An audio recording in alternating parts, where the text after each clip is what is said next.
Here, in the centre of Stockport, 3 rivers merge to form what has become one of Britain's best-known rivers. Ancient peoples christened these waters Mersey, meaning boundary, and from early times the River Mersey formed a natural barrier between Cheshire and Lancashire. Just as the Mersey gathers to swell the Irish Sea, it turns sharply, creating a huge tidal pool that spawned one of the world's great cities, Liverpool.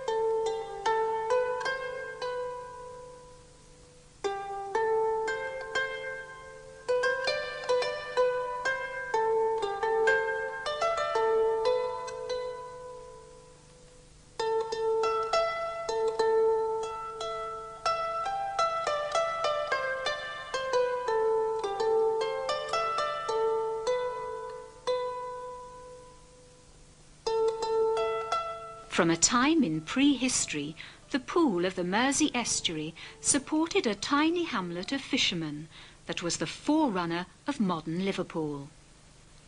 That early community was clustered around a bridge at the town's end, near to the site of the Picton Library, Museum and Art Gallery complex. This is the oldest part of Liverpool.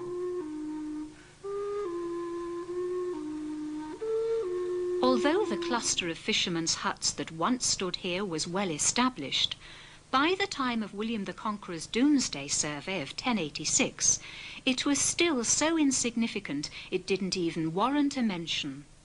Unlike nearby settlements like Walton, Childwall and West Derby, that would eventually be swallowed up by their little neighbour.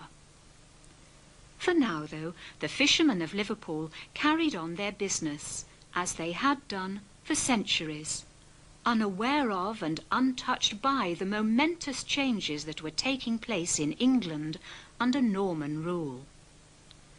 Then, in 1150, a Benedictine monastery was founded on a remote headland in Wirral called Birchen Head. The monastery was granted the right to run a ferry service, and Liverpool's fishermen soon became familiar with the monks operating the early ferry across the Mersey. 800 years later, the service is still going strong.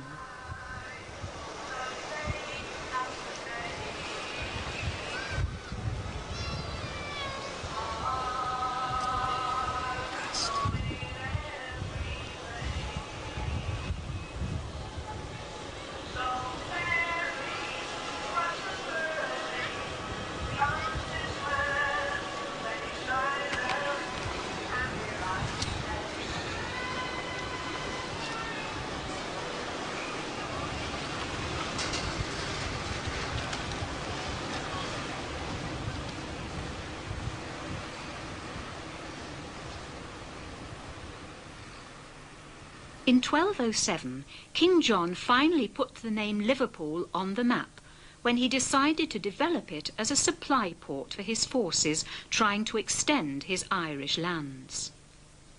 He built a castle, long since demolished and remembered only by a street name, on a ridge overlooking the river. He also offered inducements to all who would settle in the remote fishing village on the banks of the Mersey. The village began to expand, and gradually limited trade developed between Liverpool and Ireland, beginning the strong and inextricable bond between the two. Although the name Liverpool now appeared on maps of Britain, it was to be another 5 centuries before the town achieved any degree of real importance. During this time, 2 families, the Stanleys and the Molyneux, gained prominence locally, and both left their indelible mark on the modern city. The Molyneux were constables of Liverpool Castle, while the Stanleys' stronghold was Liverpool Tower, that stood next to St Nicholas Church on the site of the modern Tower buildings. In 1424, the vying for power between the two families nearly boiled over into Liverpool's very own civil war, when a battle on Liverpool Heath between the two sets of supporters was only narrowly avoided. Later, in the same century, the Stanleys came to the forefront of national events, when in 1485 Thomas Lord Stanley crowned his stepson Henry VII after the Battle of Bosworth, and in return for his support was created Earl of Derby. Some of the Stanley lands around Knowsley Hall, seat of the Earls of Derby, today play host to a collection of wild animals. Part of the old Molyneux estate, including their Merseyside seat, Croxteth Hall, became a country park. It's perhaps fitting that the estates of Liverpool's medieval champions should protect the modern city from the westward spread of the Manchester conurbation.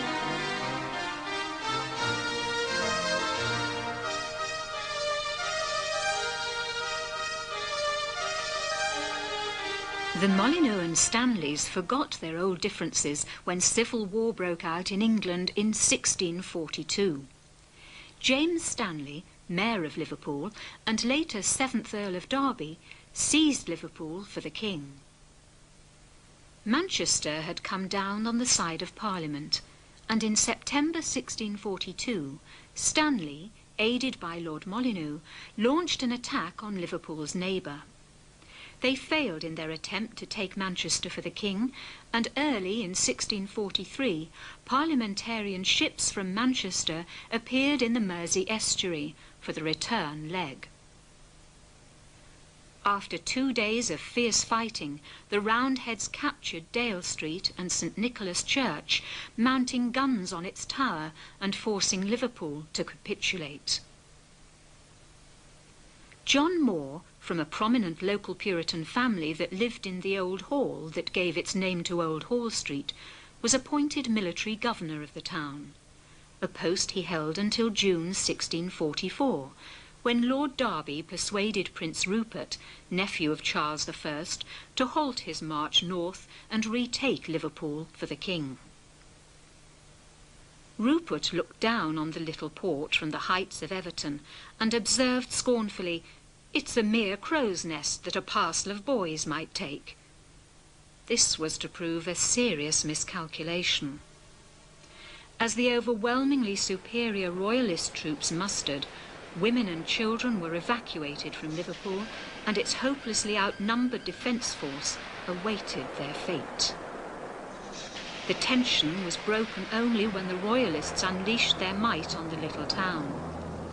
Incredibly, against the odds, they were beaten back once and then again, losing lives at a rate they had never expected.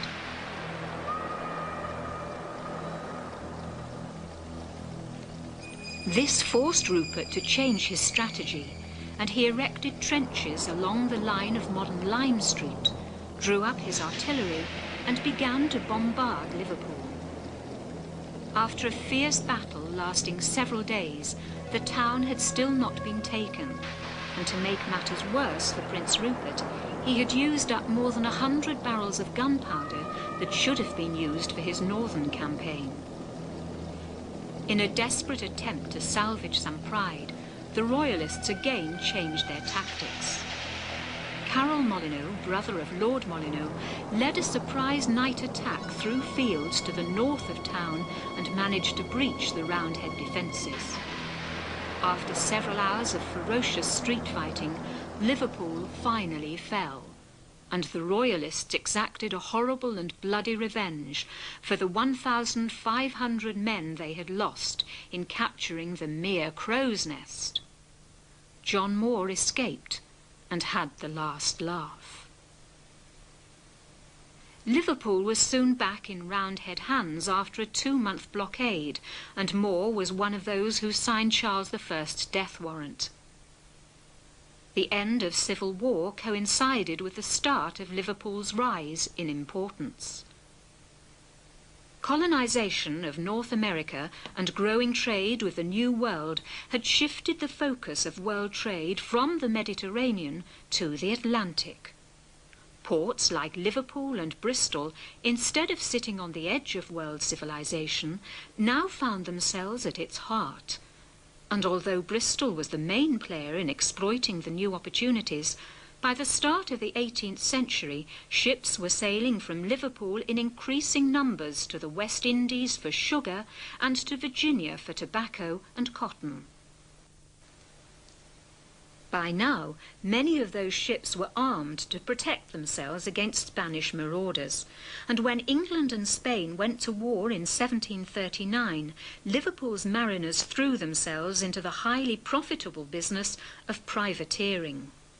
Armed ships set out to plunder Spanish vessels, and with just 10% of proceeds going to the Crown, the profits from a successful voyage could be huge.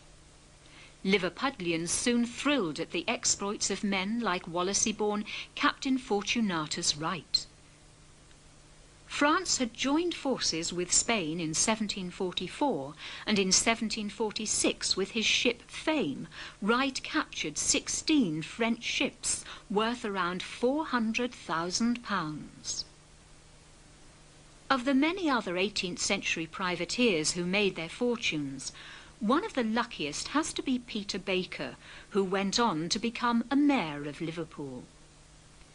He built and armed a ship which he named Mentor. Unfortunately, when completed, the ship looked anything but seaworthy, and at the sight of it, Baker's financial backers pulled out, leaving him facing bankruptcy. In desperation, he mustered a crew as motley as his ship, and to the jeers of onlookers limped out of Liverpool dock in search of booty to pay off his debts.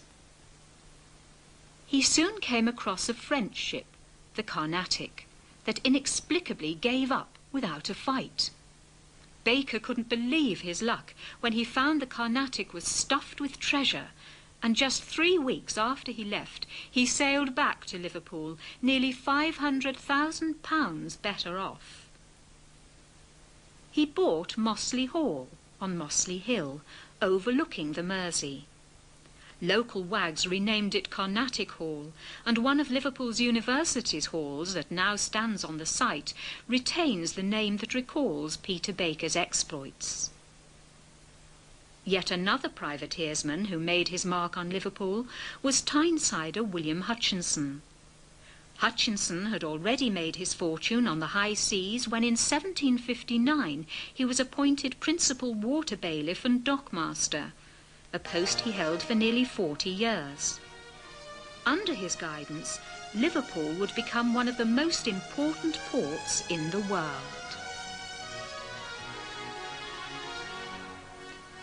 Hutchinson's first major task was to prepare Liverpool for a threatened attack by a French fleet that had virtually blockaded Liverpool Bay.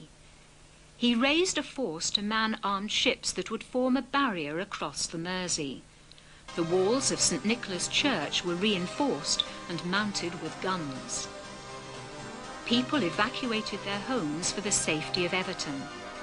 French prisoners were moved from Liverpool Tower to Chester Castle. Reinforcements arrived from Manchester, and Liverpool braced itself. The attack never came. On the 28th of February 1760, a squadron of English frigates sailed into Liverpool Bay and destroyed the French fleet. The enemy commander, Captain Thureau, died. 300 of his men were killed or injured, and survivors ended up in the Tower. When they were eventually released, some of the French stayed on, met and married local girls, and some present-day Liverpudlians are descended from those French prisoners of war. During William Hutchinson's term of office, another trade that made fortunes for Liverpool's merchants became well and truly established.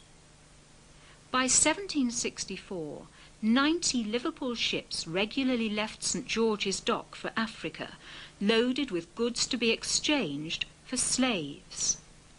There, as many as 500 Africans were crammed into a space between decks, often no more than 3 feet high, and transported to the West Indies or America, where a good specimen could fetch as much as £50. Once emptied of their human cargo, the ships were crammed with rum and tobacco and sailed back to Liverpool to start their highly profitable 3-way trip all over again.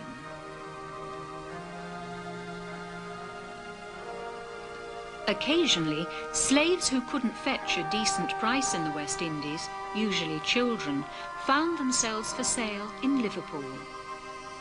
An advert in Williamson's Liverpool Advertiser in 1765 read, "To be sold by auction at St George's Coffee House, a very fine Negro girl, about 8 years of age." The wealth created by privateering and slaving wasn't confined only to the ship owners, and it became the practice in Liverpool for men to buy shares for wives and children when work started on a new privateer or slaver. Launches were often therefore grand, well-attended affairs, with shareholders taking a trip upriver on the new ship. On one occasion, tragedy struck when the privateer Pelican capsized in the Mersey, with the loss of 70 lives. In 1773, events took place on the other side of the Atlantic that would seriously dent Liverpool's newfound prosperity. The great-grandchildren of the American colonists resented the influence still exerted on them by a British government they felt no allegiance to, and in protest they dumped shiploads of valuable cargo in Boston Harbour. 2 years after the Boston Tea Party, America declared independence and Britain declared war. This was a disaster for Liverpool, severely disrupting transatlantic trade and bringing great hardship to the town and its inhabitants. Once busy ships lay idle in the docks, and inevitably the worst to suffer were the sailors and their families. Resentment grew and eventually boiled over in a dispute over wages for refitting the slave ship Derby. On hearing news that 9 sailors had been arrested and thrown in the Tower, a 2,000-strong mob armed themselves, freed the 9 and headed for the docks, intent on destruction. After talks, the Derby's owners agreed to meet the men's demands, but word got around that 300 unemployed men had been hired to seize the riot leaders. The newly enraged mob surrounded the Exchange building, and after a pane of glass was broken, a guard of special constables opened fire, killing 7 sailors and wounding 40.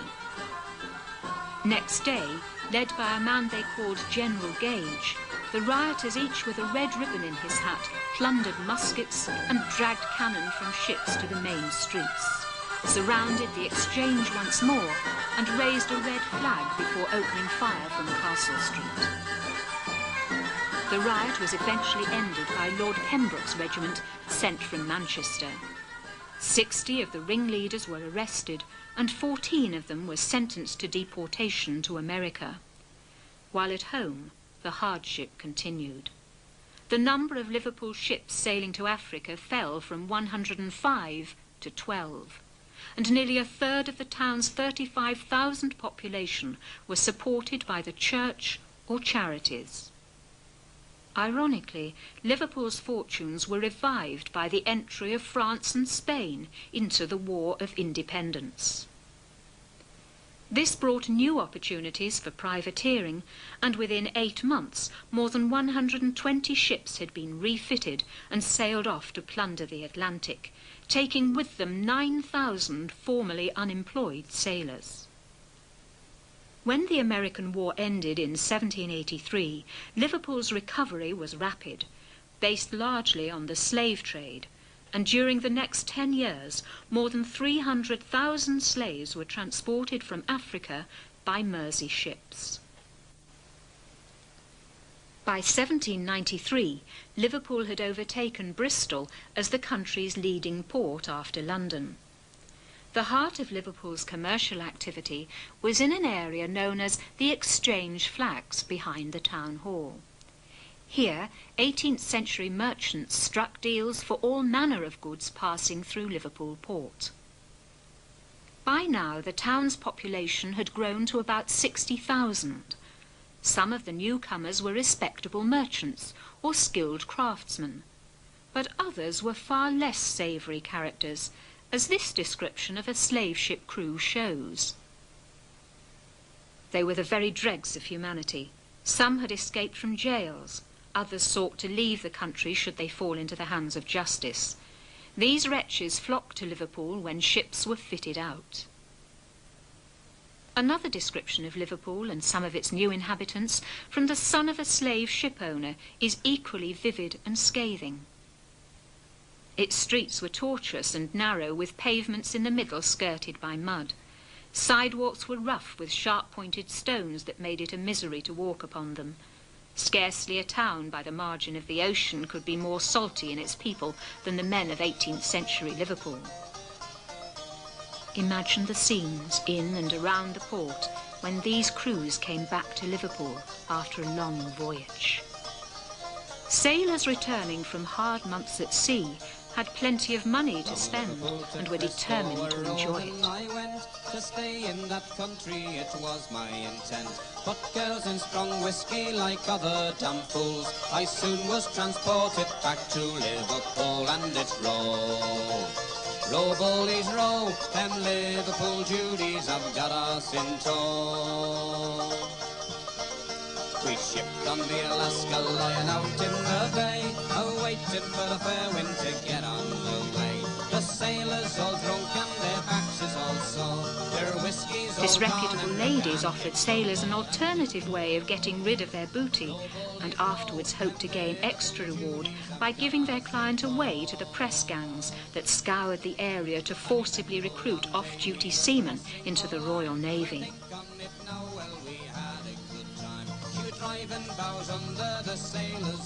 Despite the warning cries of hawks abroad whenever the hated press gangs appeared, many a drunken sailor found himself back at sea far sooner than he'd planned. There was, however, a refuge from the attentions of the press gangs. Across the Mersey at Seacombe, on the site now occupied by this nursing home, once stood an inn known as Mother Redcap's. Sailors prepared to make the short but hazardous row across the river would find a mooring place known as Red Betts. From here they could make their way through the Red Noses tunnels and enter the inn through a trap door to enjoy days and nights of drinking, fighting and debauchery uninterrupted by press gangs. The landlady of Mother Redcap's was Poll Jones. As confidant and friend of the wild crews of privateers, smugglers and wreckers, she had their trust and often held what was left of their pay until they returned from another adventure in the Spanish Main or another delivery of slaves. Inevitably, some never returned, and it's thought that Poll Jones may have amassed a small fortune, although exploration of the Red Noses caves has not, as yet, revealed a hoard of treasure. Traditions die hard in Liverpool, and incredibly the custom of handing over pay to publicans for safekeeping continued into the 20th century, despite the provision of safes at the Sailors' Home and other places. This confidence was rarely misplaced, and pubs like the Baltic Fleet in Wapping were far more than just watering holes to Liverpool's sailors. In 1797, Liverpool's more respectable citizens unanimously agreed it was about time the town had a new coat of arms to match its newfound prosperity. A coat of arms that reflected Liverpool's history, harking back to the town's first charter granted by King John in 1207. They remembered that his symbol was a bird of some sort. But what kind of bird?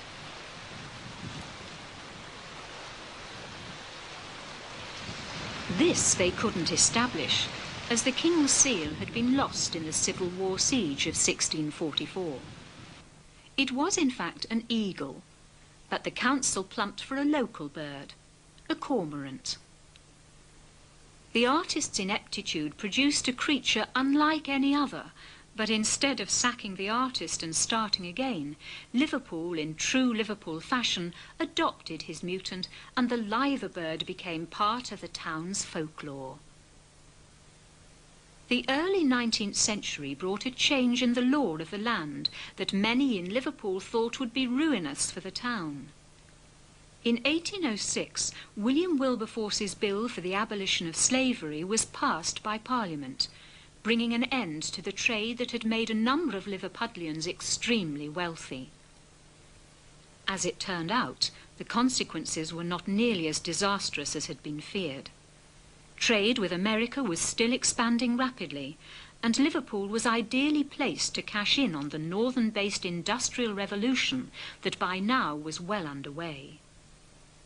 Liverpool's wealth and newfound importance began to reflect in its architecture. By 1811, a new and very grand town hall was completed. The following decade, Jesse Hartley was appointed dock engineer, and the town embarked on rebuilding its quays and river wall and building the grand warehouses that are still a feature of Liverpool, although today many are showing their age.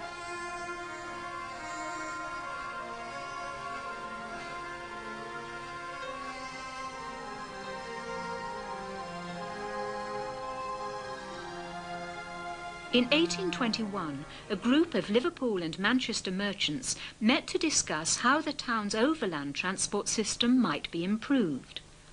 They decided to commission George Stephenson, the railway pioneer, to build a line from Manchester to Liverpool, and great excitement gripped the town on the day of the official opening of the world's first passenger railway. George Stephenson himself drove the inaugural steam locomotive, the Northumbrian, that was packed with dignitaries, including the Duke of Wellington. Among the party waiting to greet the distinguished guests aboard the Northumbrian was Liverpool MP William Huskisson. As the train approached Edge Hill, Huskisson got so excited he slipped off the platform and was run over by Stephenson's rocket coming the other way, to become the first man killed by a train. Another first for Liverpool, and a grisly welcome for the Duke of Wellington. Despite this rather unfortunate event, Liverpool's first railway proved extremely successful, and by the mid-19th century, half of all Britain's imports came through Liverpool, and the town continued to thrive. In 1838, the town's wealth, work started on what has been described as the greatest Greco-Roman building in Europe. St George's Hall was designed by Henry Lonsdale Elmes, and the splendour and sheer magnitude of the structure with its towering Gothic columns bear testament more than any words to the great wealth of Victorian Liverpool's merchant princes.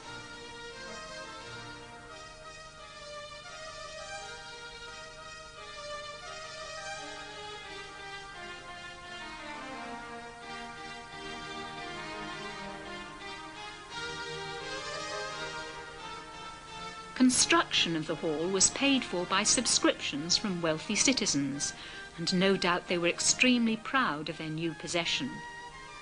There was, though, another side to mid-19th century Liverpool. Its population had been increasing steadily since Liverpool began its rise in importance, but during the first half of the 19th century it began to increase at an alarming rate, swelled by refugees from the famine in Ireland.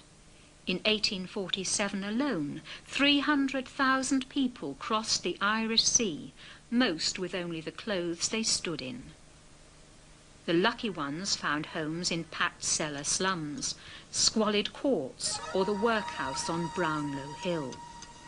The rest slept rough in alleys, doorways and pavements around the already overcrowded port, producing scenes of unimaginable hardship unmatched anywhere in England.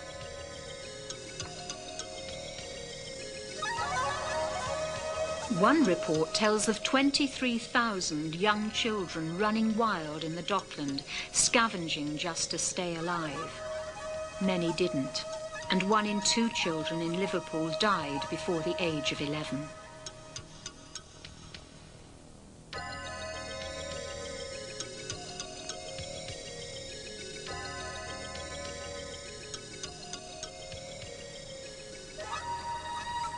In the overcrowded courts and cellars, 2 or 3 families lived in a single room, and sanitation was non-existent. The worst area was between Scotland Road and Vauxhall Road. Here, cholera and typhoid were a constant companion of starvation.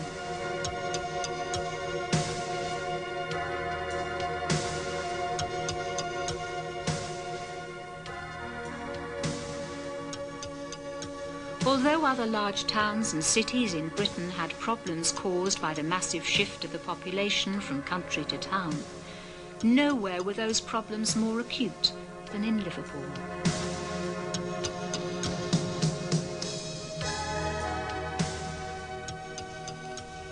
In an attempt to cope with the desperate plight of the poor, in 1847, Liverpool's authorities appointed the country's first medical officer of health, and later, under the guidance of merchant and philanthropist William Rathbone, introduced the new concept of district nursing.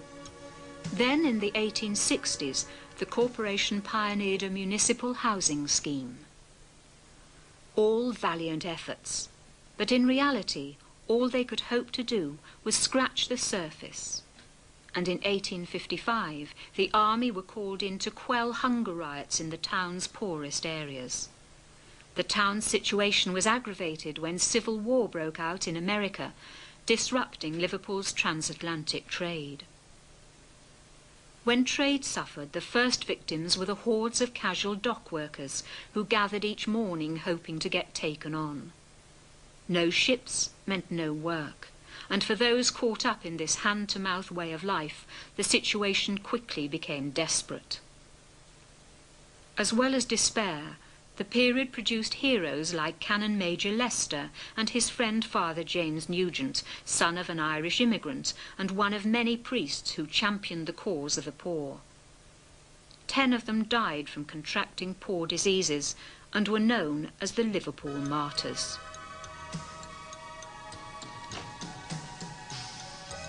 When Father Nugent died in 1903, he was mourned by Catholics and Protestants alike.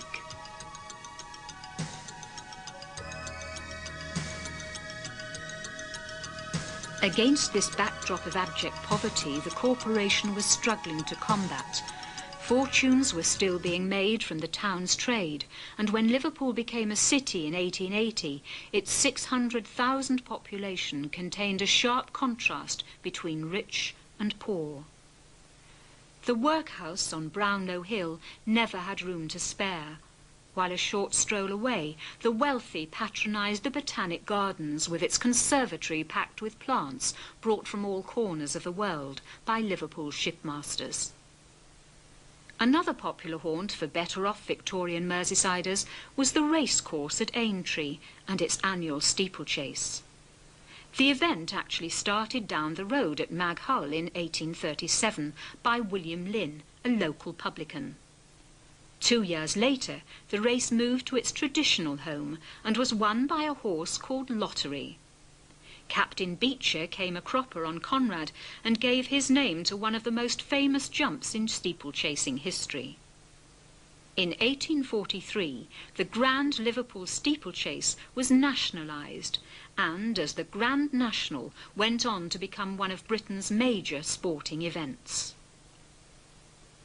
As Liverpool entered the 20th century, the sharp contrast between rich and poor was emphasised by the construction of grand public and commercial buildings just a few hundred yards from hovels, and on a scale unmatched anywhere else in Britain. One of these new buildings dominated all others and has become Liverpool's best-known landmark.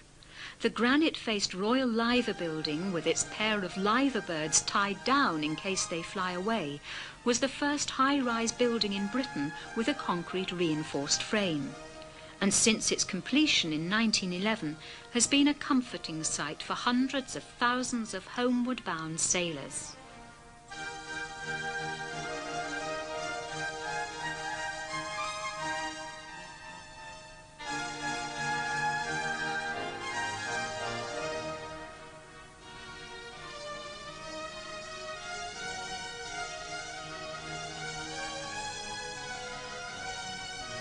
The first decade of the 20th century also saw the emergence of a new era in Mersey shipping. Since the first steam ferry began to operate on the Mersey in 1826, steam had replaced sail as the favoured means of power, and in 1907 Liverpool docks were crowded with people hoping for a view of the four-funnelled Lusitania. On her maiden voyage she crossed to New York in a record time of 4 days, 19 hours and 52 minutes, confirming a new era of luxury transatlantic travel provided by the Regal Cunard and White Star liners. Boat trains became a common sight at the riverside station. Thousands of passengers, including many distinguished VIPs, crowded the platforms to board splendid ships bound for America, Canada, South America, Australia and the Far East. Liverpool was the fashionable departure point for wealthy passengers. Liverpool's continued commercial success also meant that its population continued to expand, swelled not only by Irish and Welsh, but also now by refugees fleeing the turmoil in Eastern Europe. They came to Liverpool hoping for a passage to America, but many stayed, swelling the population of a city already bursting at the seams. By now, many better-off Merseysiders were escaping to Wirral, creating affluent societies across the water, in sharp contrast to the squalor still prevalent in many parts of Liverpool. The huge infusion of people that started a century earlier and was producing so many problems was also producing something that would become as much a feature of later 20th century Liverpool as the River Mersey itself. The Scouser. When newcomers from Ireland, Wales and later Eastern Europe were thrown into the melting pot of Liverpool's back streets, with a local people already influenced by 200 years of contact with foreign ports, what emerged was a new breed of people. Tough, sharp-witted, exuberant, with a sense of humour and a spirit that can only come from adversity, even their name stems from hardship. Lobscouse was a dish made from mutton, potatoes and onions, popular with Scandinavian sailors. Poor 19th century Liverpool housewives couldn't afford the mutton, and the potato and onion gruel called blind scouse was often the only thing between working-class Liverpudlians and starvation. The people who grew up on blind scousers, also developed a new language. When Irish and Welsh accents got hold of the native Lancashire burr, the result was a distinct and totally unique dialect.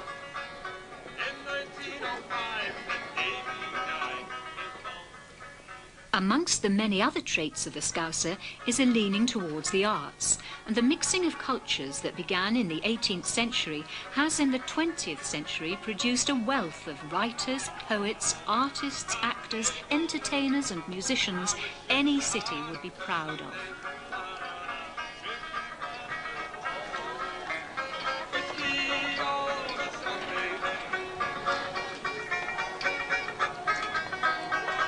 Of course, the new immigrants to Liverpool had no idea their grandchildren would produce the artists of the future. Their only concern was surviving, and while they were struggling to do that, a giant began to grow in their midst. In 1902, work started on the construction of Liverpool's Cathedral Church of Christ. The Anglican cathedral, built of red sandstone from Woolton, is the creation of architect Sir Giles Gilbert Scott, who was just 21 years old when he was commissioned. He died 18 years before his life's work was completed, in 1978.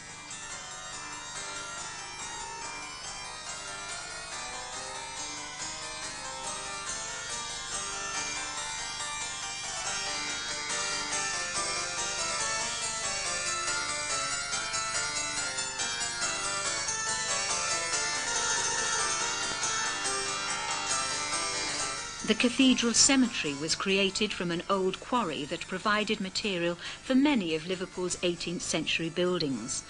and later an illicit playground for kids from Toxteth.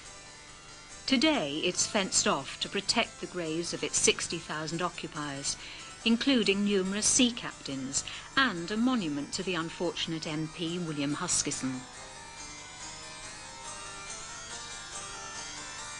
12 years after the foundations of the cathedral were laid, Europe plunged into war, and Liverpool was horrified at news that the Lusitania had been sunk. Anti-German rioting followed, and shops with German-sounding names were looted. Despite the hostilities, World War I brought a period of relative prosperity to most people in Liverpool, with the docks full and the shipyards across the Mersey at Birkenhead always busy. The end of the war, though, was to signal the return of poverty, and the August bank holiday of 1919 brought the worst riots since the sailors took up arms in 1775. The events were sparked off by a strike for higher pay by 930 Liverpool policemen, and gathered pace when they were joined by a large number of the city's unemployed. Mobs looted shops in Scotland Road and around Lime Street Station, with the remaining on-duty police unable to contain them. The Navy and Army were called up, and HMS Valiant, with 2 destroyers, sailed into the Mersey Estuary, while troops were quartered in St George's Hall and tanks assembled outside ready for action. This show of force deterred most of the rioters, and peace was restored, although the poverty that was at the root of the trouble continued through the 1920s depression, and by 1930 1 man in 4 was out of work. The situation was partly relieved when it was decided to dig a tunnel under the Mersey to provide quick and easy access from Liverpool to Wirral. Construction of the Mersey Tunnel brought many much-needed jobs. When it was opened in 1934 by King George V, it was the longest underwater thoroughfare in the world and hailed as a marvel of engineering.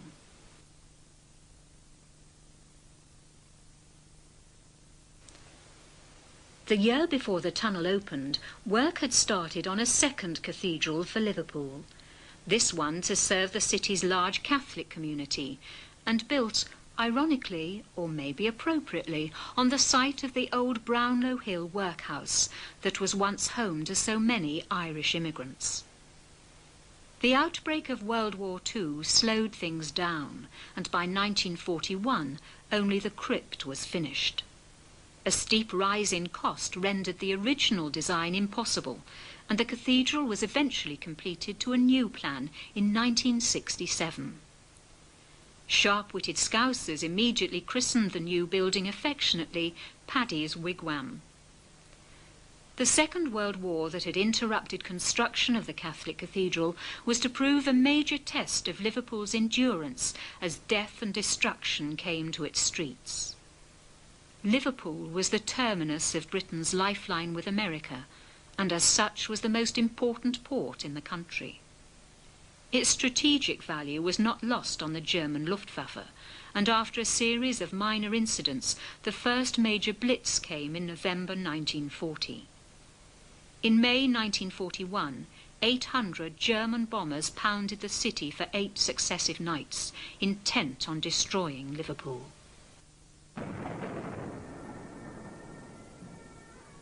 Do not let us speak of darker days. Let us speak rather of sterner days. These are not dark days. These are great days. The greatest our country has ever lived. And we must all thank God that we have been allowed, each of us according to our station, to play a part. The dock walls, built 120 years earlier, withstood the pounding, and although 1,400 people had died, the spirit held strong, and Liverpool docks stayed open throughout the war. The remainder of the 1940s and most of the 1950s was spent mopping up the mess left behind by the Luftwaffe. Not until the 60s did rebuilding in earnest begin. Under a scheme put forward by town planner Graham Shankland, a new Liverpool emerged and was marked by the appearance of a new landmark, the 450-foot-high ventilation tower of St John's shopping precinct.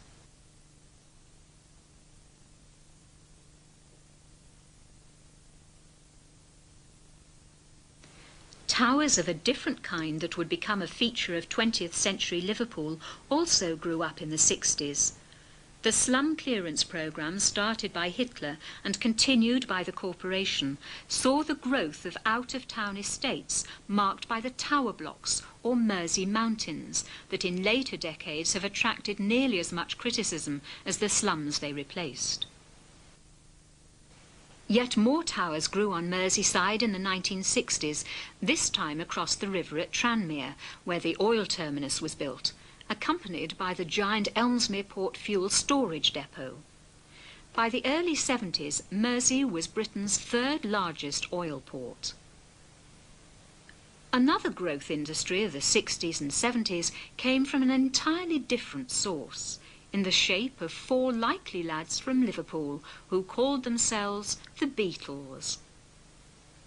Before long, the music and the dialect that grew up in the back streets of Liverpool had a worldwide audience, and the Beatles became as synonymous with 20th century Liverpool as slaving and privateering had been in previous centuries.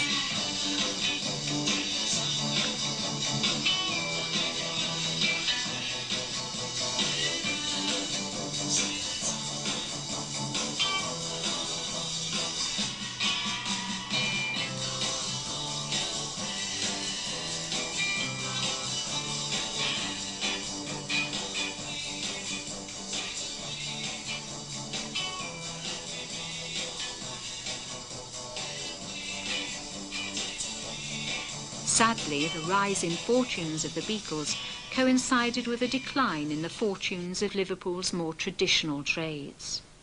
Transatlantic passengers were now turning in increasing numbers to the faster option of air flights, leaving Liverpool's luxury ocean-going liners and the thousands who worked on them redundant.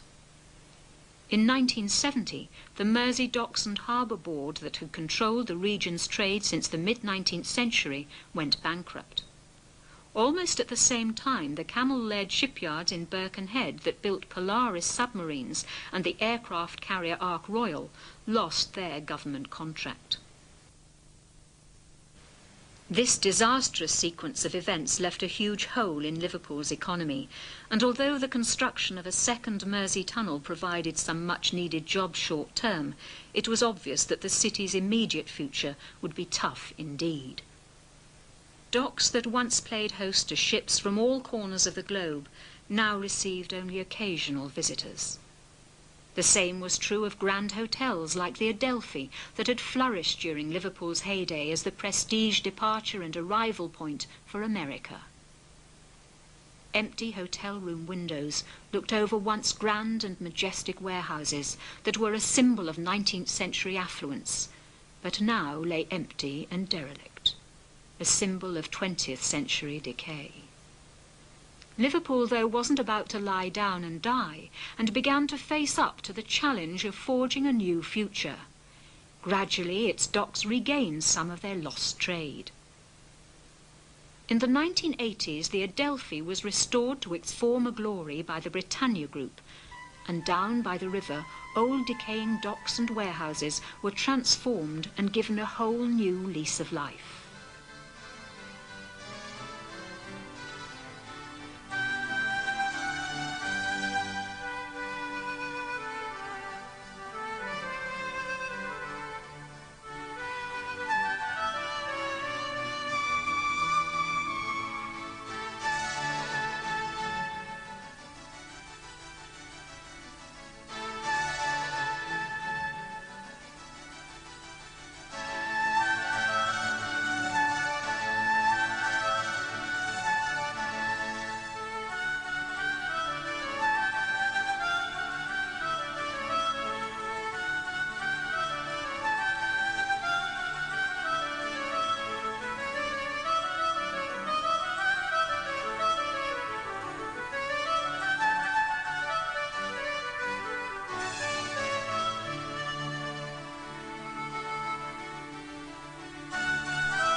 Regeneration of the Albert Dock and other areas may mark the beginning of a significant new stage in Liverpool's evolution.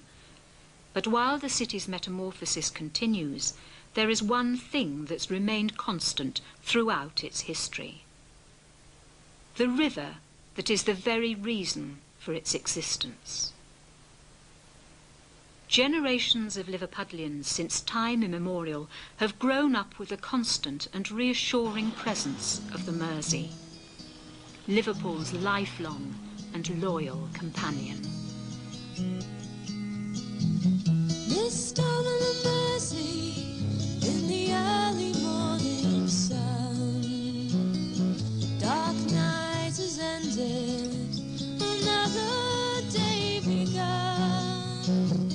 There's a time for loving and a time for sorrow too, and a time, my love, for leaving you.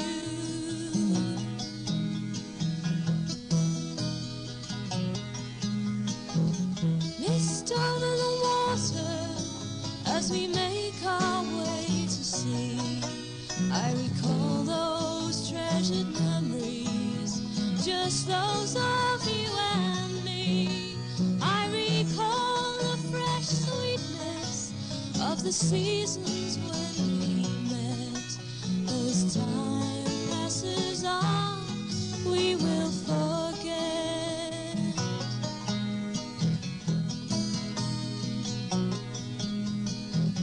Mist over the water, and oh, I never said. It grieved me more than I could say to find our love was dead. Without a word I left your side. I wonder if you knew. I'll tell you now, I'll always worship you.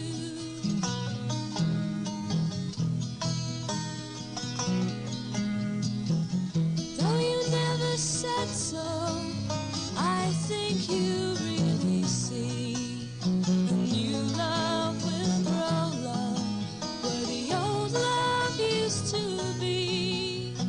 For life it must go on, love, like the ever-ebbing sea that's washing o'er so many memories.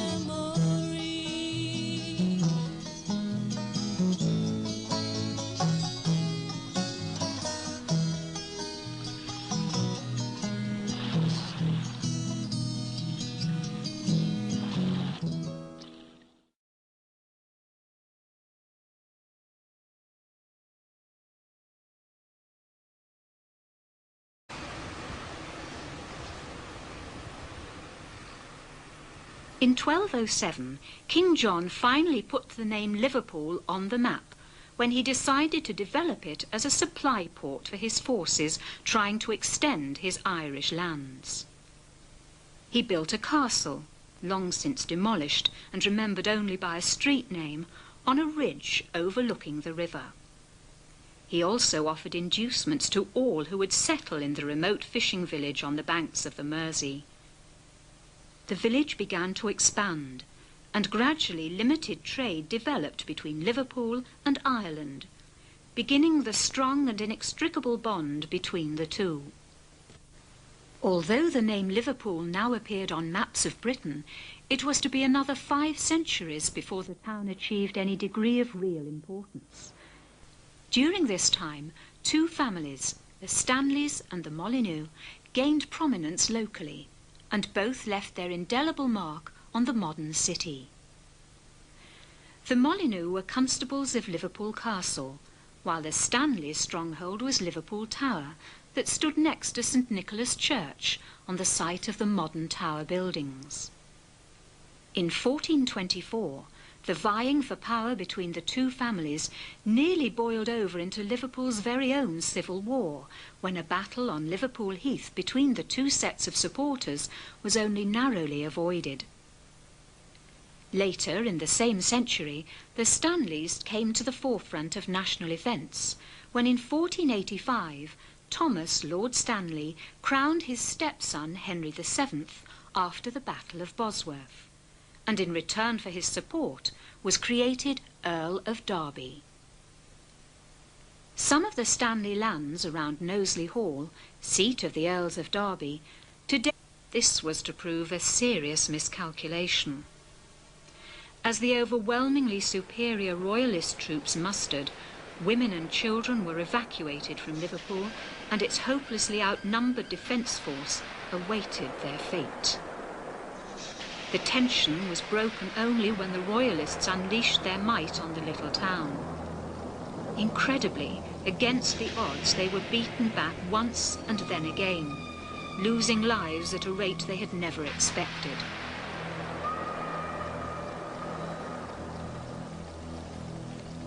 This forced Rupert to change his strategy, and he erected trenches along the line of modern Lime Street, drew up his artillery, and began to bombard Liverpool.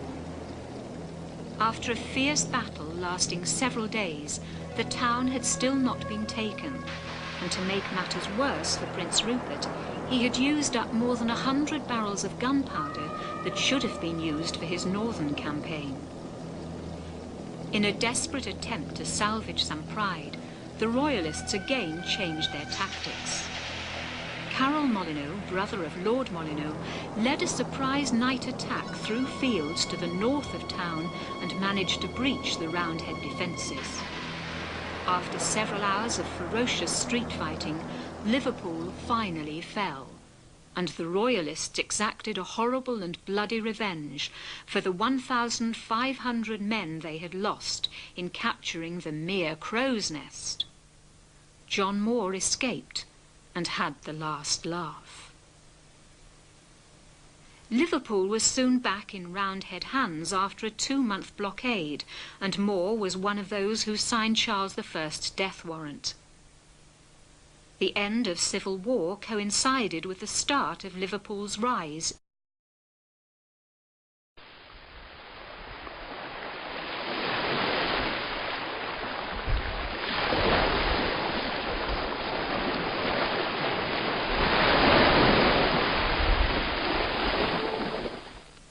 Here, in the centre of Stockport, 3 rivers merge to form what has become one of Britain's best-known rivers. Ancient peoples christened these waters Mersey, meaning boundary, and from early times the River Mersey formed a natural barrier between Cheshire and Lancashire.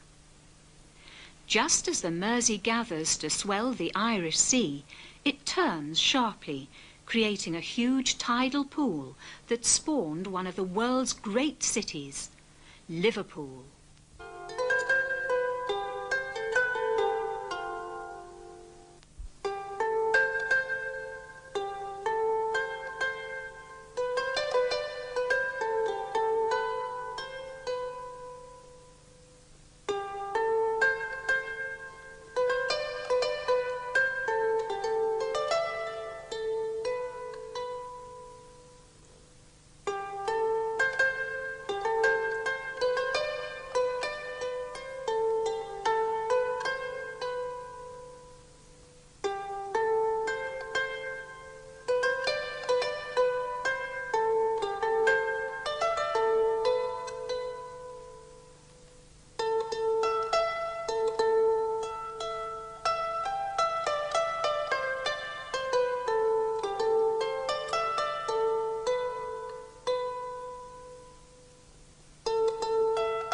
From a time in prehistory, the pool of the Mersey Estuary supported a tiny hamlet of fishermen that was the forerunner of modern Liverpool. They play host to a collection of wild animals. Part of the old Molyneux estate, including their Merseyside seat, Croxteth Hall, became a country park. It's perhaps fitting that the estates of Liverpool's medieval champions should protect the modern city from the westward spread of the Manchester conurbation.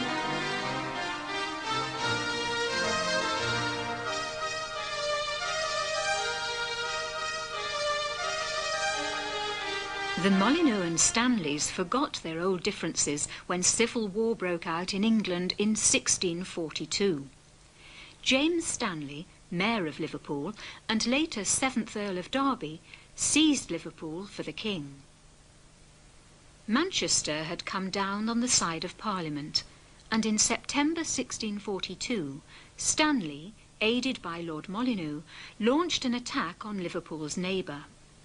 They failed in their attempt to take Manchester for the king, and early in 1643, parliamentarian ships from Manchester appeared in the Mersey Estuary for the return leg. After 2 days of fierce fighting, the Roundheads captured Dale Street and St Nicholas Church, mounting guns on its tower and forcing Liverpool to capitulate. John Moore, from a prominent local Puritan family that lived in the Old Hall that gave its name to Old Hall Street, was appointed military governor of the town, a post he held until June 1644, when Lord Derby persuaded Prince Rupert, nephew of Charles I, to halt his march north and retake Liverpool for the king. Rupert looked down on the little port from the heights of Everton and observed scornfully, "It's a mere crow's nest that a parcel of boys might take." That early community was clustered around a bridge at the town's end, near to the site of the Picton Library, Museum and Art Gallery complex. This is the oldest part of Liverpool.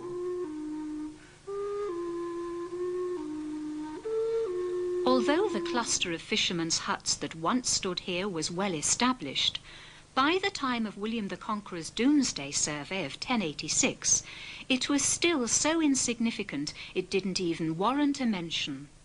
Unlike nearby settlements like Walton, Childwall and West Derby, that would eventually be swallowed up by their little neighbour. For now, though, the fishermen of Liverpool carried on their business, as they had done for centuries, unaware of and untouched by the momentous changes that were taking place in England under Norman rule. Then, in 1150, a Benedictine monastery was founded on a remote headland in Wirral called Birchen Head. The monastery was granted the right to run a ferry service, and Liverpool's fishermen soon became familiar with the monks operating the early ferry across the Mersey. 800 years later, the service is still going strong.